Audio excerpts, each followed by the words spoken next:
কক্সবাজারে আবারও পর্যটকদের ভিড় বাড়তে শুরু করেছে। সাপ্তাহিক ছুটি ও আবহাওয়া অনুকূলে থাকায় দেশের বিভিন্ন প্রান্ত থেকে হাজারো পর্যটক ছুটে এসেছেন বিশ্বের দীর্ঘতম সমুদ্র সৈকতে। এতে করে শহরের হোটেল, মোটেল ও রিসোর্টগুলোতে বুকিংয়ের হার 90% পৌঁছেছে বলে জানিয়েছে সংশ্লিষ্টরা।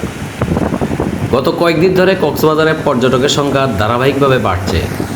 বিশেষ করে ঢাকা সহ বড় শহরগুলো থেকে পরিবার ও বন্ধুদের নিয়ে অনেকেই কক্সবাজার অবস্থান করছেন। সৈকতের লাবণী পয়েন্ট, কলাতলি, সুগন্ধা ও ইনানি এলাকায় সকাল থেকে রাত পর্যন্ত পর্যটকদের বিচরণ লক্ষ্য করা যাচ্ছে। হোটেল মালিক সমিতির তথ্যমতে নিম্নমানের হোটেলগুলো প্রায় সম্পূর্ণ বুকড হয়ে গেছে। 5 তারকা ও অভিজাত রিসোর্টগুলোতেও কক্ষ ভাড়া বেড়েছে। অনেক হোটেলে আগাম বুকিং না থাকলেও কক্ষ পাওয়া কঠিন হয়ে পড়ছে। পর্যটকরা বলছেন, কক্সবাজারের প্রাকৃতিক সৌন্দর্য ও সাগরের ঢেউয়ের টানেই বারবার এখানে আসা।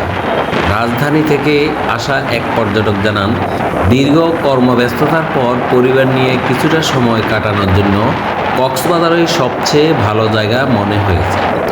অন্যদিকে পর্যটক বাড়ায় স্থানীয় ব্যবসায়ীরাও দারুণ সন্তুষ্ট। রেস্টুরেন্ট, ট্যুর অপারেটর ও হস্তশিল্প বিক্রেতাদের বিক্রি বেড়েছে। সমুদ্র সৈকতে ঘোড়া ও জেটস্কি চালানো সহ বিভিন্ন বিনোদনমূলক কার্যক্রমে মানুষের অংশগ্রহণও বৃদ্ধি পেয়েছে। তবে অতিরিক্ত পর্যটকের কারণে নিরাপত্তা ও পরিষ্কার পরিচ্ছন্নতা নিশ্চিত করার বিষয়ে প্রশাসনের পক্ষ থেকে সতর্কতা নেওয়া হয়েছে। পর্যটন পুলিশ জানিয়েছে, সৈকত এলাকায় নজরদারি বাড়ানো হয়েছে এবং পর্যটকদের নিরাপত্তা নিশ্চিতে টহল জোরদার করা হয়েছে।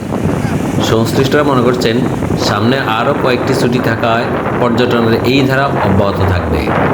এতে স্থানীয় অর্থনীতিতে ইতিবাচক প্রভাব পড়বে বলে আশা করা হচ্ছে। বর্তমানে বিভিন্ন শিক্ষা প্রতিষ্ঠানগুলো এই সময়েই কক্সবাজার ভ্রমণ করে।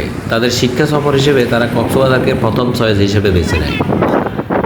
ফলে এখন পর্যটক, ব্যবসায়ী, শিক্ষার্থী সকলের কোলাহলে কক্সবাজার হয়ে উঠেছে এক অনিন্দ্য সুন্দর পরিবেশ।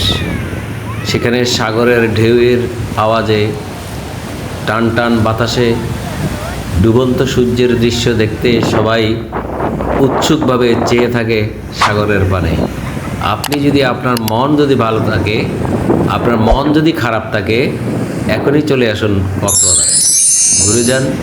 জীবনের শেষ সময়ে যদি কক্সবাজার ঘুরে আসতে পারেন তাহলে নিজেকে ধন্য মনে করবেন। চলুন কক্সবাজার।